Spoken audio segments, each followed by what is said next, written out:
Shares of Indus Towers trade higher as September quarter numbers beat estimates. The company's margin sees a strong uptick, while Tower Addition also sees an acceleration. Brokerages Jefferies, IIFL and CLSA issue bullish calls. Jacob Tire gains on a healthy Q2 performance. The profitability jumps by 60%. Exports rise by close to 13% sequentially. The management tells CNBC-TV18 they expect growth to sustain and demand to remain steady following the GST rate cut. Mazagon Dock trades higher on a steady second quarter. Profits rise 28% on strong operational performance, while margins see robust expansion. Shares of Bata India, they are trading low after the company's weak September quarter earnings. The management tells CNBC-TV18 that GST transition impacted sales in the second quarter. Sai Silks zooms on the back of a strong side in the second quarter. Profits grow 68% to 40 crores, while strong revenue growth continues. We'll actually be joined by the management shortly, so stay tuned for that. Hello and welcome to Chartbusters. We're coming to you live from the CNBC-TV18 Motilal Oswal studio. We were trading in the green around 45 minutes or so ago, but now we're dipped into the red. Looks like some expiry date related volatility is picking up as we speak. For the time being down, but I don't think we're out. Hey, Mangla. Take that point entirely, not out quite. In fact, closer to around that 25,800 and 25,850. There could be some sort of support which the street is anticipating out here as well. But the stock on our radar is Sai Silks. The company reported a very strong set of numbers in the September quarter. Profits actually grew about 68%, and the street likes that. The stock is up nearly 10% as we speak. We have with us Bajaj R, who's the Senior Vice President, to break down these numbers. And we obviously have three important points that we will be focusing on: the strong growth and margin expansion. Will the second half see that? And the revenue guidance of 15% for this year, will they up that or not? And in fact, let's start with that one itself. The first half of this year, you've done, 34% revenue growth. At the start of the year, you guided for 15%. Now, being conservative and over-delivering is one thing, but, so off 15%, seeing a 34% growth, with the festive season being in the second half of this year. So for this entire year, do you think you can comfortably cross that 25-30% growth mark, and as a result of which revise your guidance upward? Thank you first of all for having me here. I think it's clear that a couple of things has been happening in our favor, especially from the beginning of this year, financial year. The major reason the growth is coming for us is because of a healthy pipeline of wedding dates. And we see that happening not just from April, and that continues for the second half as well. So that's a good sign that we have for the second half as well. And not to ignore the GST 2.0 reforms and the government initiatives such as union budget, increasing disposable income. All of these factors are paving us very, very comfortably for us. And that's where we see this majority of the growth coming in. However, with that being said, I think last year, half year was such a comparatively a lower half that we had, and therefore the numbers are in so certain format. But I feel like the second half of the year, if it continues in the same trend, we should be able to end up a little bit more aggressively than where we end up at. But at this point of time, I'd still want to stick our guns to 1700, 1750, which is about 15% kind of a growth number overall. It would be a positive surprise if we end up much more than that, but I think I'd be able to comment better at the end of Q3 and early Q4 as well.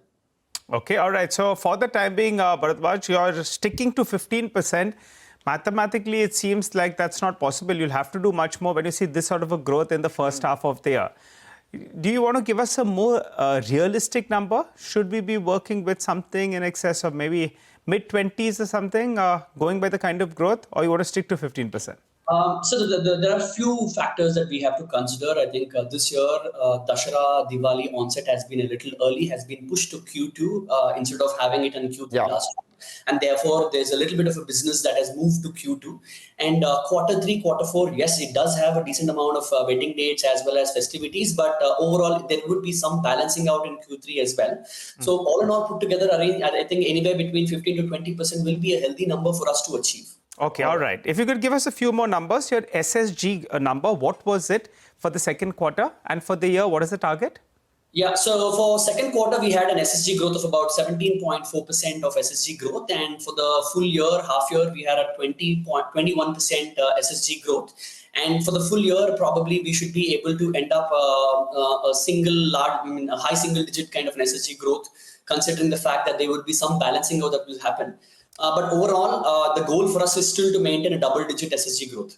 Got that, double-digit SSG growth. And what about margins then? And if you could give us a sense on product mix as well, because of the GST reduction, there would be a lot of products, the garments under 2,500 rupees, which will attract a lower cost, and above 2,500 rupees will be higher. So if you could give us a sense on what proportion of your portfolio comes in from there, what does the GST transition mean for your business in the second half and structurally? Majority of our revenue falls under 5% GST category because we are a heavy sari selling company. We are dominated, and our leadership is in sari retailing, and sari retailing happens to be at 5% irrespective of the price slab that's there. Got it. However, on the overall other portfolio, I think close to 6 to 7% of our entire portfolio falls under the GST reforms that are happening. And what we are doing is that we are passing on the entire benefit to our customers by giving them a discount on the product that is actually being priced in our stores. So on the other end, right, like more than the GST impact having, it's the end of the day, we are able to see more savings in the consumer pocket. And I keep telling about this, the consumer behavior is also very much evolving. I often refer it to as the avocado toast and expensive coffee analogy, right? So people are willing to spend on small luxuries that will make them feel good and express their individuality. Now, with the big ticket items such as gold, real estate, and cars are increasingly becoming expensive, clothing is that one such category that has emerged as an accessible form of self-expression, right? And when it comes to weddings, occasions, and we are right at the center of this entire celebratory trend that is happening, and we are very much excited for that growth that is going to come up in the next quarters as well. We take that point. In fact, what you spoke about right now, in the marketing terminology theory, it's known as the lipstick effect, where the consumers, when they find all the other expenses a lot more unaffordable, they try to make themselves feel a lot better by buying expensive lipstick, and that perhaps would be something that will play out in the sari world as well. But, just from a growth standpoint from here on, if you could break down that for us from a structural standpoint over the next 2 to 3 years, how much of that will come in from new stores? How much of that will come in from product mix? And how much of that will come from existing same-store sales growth? You've said 15% CAGR possible with high single-digit, SSSG. So that means the remaining 6% has to be via new stores and perhaps some premiumization as well? See, overall, what we are trying to do is we are targeting about 4 to 5% of SSG growth year on year. This has been the trend pre-COVID levels is what we were running on. So we would continue to have that kind of a number in a long-term perspective around 4 to 5% of SSG growth. And the remaining around 10 to 12% will come from a product mix change as well as the new store expansion. So we need to keep in mind that this is not a product which has a same amount of pricing. So the pricing the product mix continuously keep evolving as we move to tier 1, tier 2, tier 3 stores. And as we speak, the growth for us is phenomenal here with respect to the presence that we have. Irrespective of the fact that we're talking about last year we did close around 1450 and this year on track with 15% growth, we should be ending around 1700 plus kind of a revenue number. And our city presence and geographical presence is still in about 4 states with about 20-25 cities as we present. So the market is very huge, and we believe once expanding our cluster model to newer clusters, I think that will attract a lot more growth that we anticipate to come in the near future. And we are still just a 4-state regional player, right? All right. Bharadwaj, just one question. Your gross margins didn't improve substantially. Your product mix has been improving. If you could explain to us why is that it's actually steady, if you look at it on a sequential basis or even a year-on-year basis. And also you've seen such good growth, operating leverage could have kicked in, right? Where does the EBITDA margins head to? So comment on both gross as well as the EBITDA margins. See, in gross margin, I think half yearly we did show improvement of 41.7%, and it increased up to 41.98%. Generally, Q2 is a quarter where we give a lot of offers and discounts to our customers to come back to us and shop. So, and therefore, we have been able to show marginal improvement in this particular half year. But I think overall, if you look at our trend in the last 3-4 years, we have been able to move our gross margin from 39% all the way up till 42%, which is about a healthy 300 bips in the last 2 years' time. And there is still a probability for us to expand another 50 to 100 basis points in the gross margin side. With respect to EBITDA margin, I think we have shown a clear trend. Last half year, we were at 12.09 kind of an EBITDA margin. And this year, we clocked about 15.6, I think close to around 300 basis points of improvement for last year. And as we grow, right, like obviously Right. the leverages will kick in, and we should be able to get to an EBITDA margin of healthy about north of 17.5%. All right, north of 17 to 17.5% is your EBITDA margin guidance. Once again, thank you so much for joining in. Congratulations on a great set of numbers. You stick to your 15% target, but anywhere between 15 to 20% for the full year is something that you would be happy with. The street will expect something of that as well in the second half. But let's talk about the MCX issue right now. Trading is delayed in MCX again. In fact, there are tech issues there. Manisha joins in with the latest. Manisha. Thank you for that. Yes, from what we understand as of now is that the MCX trading is yet to commence. It's interesting. It's quite bothering for the brokers as well, because today is the day that you have seen gold, silver, many of those base metals decline very sharply. And the point is that the traders cannot trade at this point in time. This is a second delay in sense of trading opening that we've seen in last 4 months. The last time was in the month of July. At that time, the trading was delayed by an hour and 10 minutes. But when you look at the street right now, it's 10:40. It's an hour and 40 minutes, and the trading is yet to begin. And as per the latest details or the statement that MCX has put out on their website, it says that the commencement of trading is delayed due to technical issues. Remember, it is TCS software that MCX uses, and we've seen a couple of glitches and delays coming in therein since that has happened. The trading, MCX also says, will start from the disaster recovery side, and the time of commencement of trading will be informed as and when the exchange is ready. So at this point in time, we have no delays on that, details on that rather. What the brokers also tell us is that they have been talking to MCX for last 4 or 5 months. There have been consistent glitches, especially when it comes to trading orders not getting confirmed, late arrival of the settlement files as well. So that is something that the MCX perhaps will have to work upon. Interestingly, again, MCX does have a market share of 98% when it comes to commodity derivative trading within India. And most volatile, clearly, in the recent days and months has been energy, precious metals and base metals as well. And today, even as 2 hours and near that has passed on, the traders, especially in the Indian markets, have not been able to hedge or trade within their commodities because MCX hasn't started work yet. Thanks a lot, Manisha, for joining us and giving us that quick update. Well, it's time now to highlight our Super Pro chart of the day, powered by Money Control Pro. Super Pro, a segment where we turn data into direction. Each day, we pick one chart that sums up the story, driving the markets and helping you understand the why behind the what. Here's today's chart and what it means for your next move. CESC is the stock on the screen, showing a cup and handle pattern and a bullish breakout. As you can see, the cup and the handle pattern is bullish continuation formation resembling a teacup, consisting a rounded price consolidation, the cup followed by a brief slight pullback, the handle. And if you'd like to access more expert-driven insights and actionable chart patterns like this one, simply scan the QR code on your screen and subscribe to Money Control Super Pro. Plus, this festive season, there's more reason to celebrate. 10 lucky subscribers every day win 1 gram of gold. So don't wait, scan, subscribe, and make your portfolio shine brighter with Super Pro.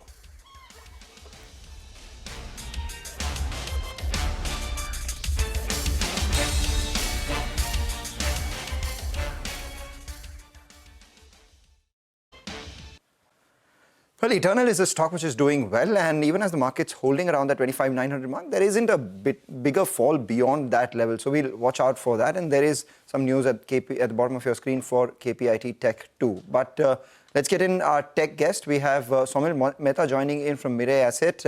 Somil, you know, the market has been doing extremely well, over 1,300 points in October series so far itself. Do you think this is just consolidation and perhaps a pause for breath before we move further higher? Or one big leg is done, and now we should brace for some consolidation as we move towards the end of this year? Good morning to everyone.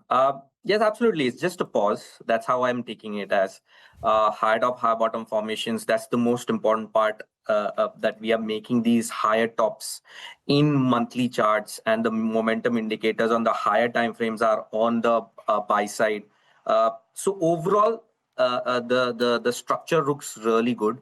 And I think this should continue, and I'll be, targeting much higher levels, about 26,300, 27,000. In fact, even the next target in the medium to long term would be 28. But in the very short term, yes, as you said, it's a pause, a small consolidation around 25,600, 700 levels, which is a support zone for Nifty, and then again a breakout on the upside, resuming the uptrend. On the bank Nifty as well, very similar situation. Very good rally on the upside, outperforming most of the sectors, and a consolidation around 57,500, 57,000 levels, and then again breaking out this consolidation on the upside, resuming the uptrend. Buy on decline should be the strategy, and I'm positive in the short term and medium term both. Okay. All right. Got that. Buy on declines. You're sounding quite optimistic. What about individual stocks? Fill us in with a couple of ideas. My first idea is LIC. Today is a breakout day, taking support at 200 daily moving average. A small flag pattern has broken on the upside. Great momentum today. Stop loss would be 890. Target would be 975. Second stock is Bharat Forge. Bharat Forge is already broken out of its small consolidation, making high tops, high bottom formation, trading about 200 daily moving average. Great risk reward ratio for a medium term trade. Stop loss would be 1260. Target would be 1450. Okay, all right. Thanks a lot for that, Samal. Well, let's move on then and move on to the big development in the Tata Trust battle. Sources close to Tata Group say that Mistry's reappointment on trustee as the Tata Trust Board is unlikely. Parishit is the one who's bringing to us all the exclusive information. He's joining in to fill us in. Parishit, take it away. Well, this has been an important developing story with regard to the Tata Trusts, the governing body of Tata Sons. And Tata Trust, remember, owns almost 60% of Tata Trusts, of Tata Sons. Now, what we have seen is a divide within the trustees over several issues, the governance of Tata Sons and also on the possible public listing of Tata Sons. Now, when it came to the reappointment of Maheli Mistry, we believe that the trustees were divided and at least 3 trustees have voted against this process. And we know from rules that even if one trustee were to vote against the reappointment of another, the process cannot go through. It has to happen unanimously. So this is exactly what has happened. Maheli Mistry's reappointment as trustee of the Tata Trust is unlikely to go through. Today was the deadline. His term expires on October 28. We believe that all the votes have come in and he is unlikely to be reappointed. Now, this comes just days after Venu Srinivasan, who is another trustee of the Tata Trust, was reappointed unanimously. And we believe from sources that Maheli Mistry had put a condition saying that he is only supporting the reappointment of Venu Srinivasan if in future all trustees are reappointed for life unanimously. Now, it remains to be seen what Maheli Mistry and what the Maheli Mistry camp will do here on. Will they accept this and move on, or will they legally challenge it? But clearly, the tensions within the trustees at Tata Trust are not over, and this issue could possibly spill over in the days to come. All right, Parishit, thanks a lot for that. This is something that we will track as the developments take place over the days to come. We'll take a short break on that note, come back, focus back again on the markets and a lot of stocks which are moving around.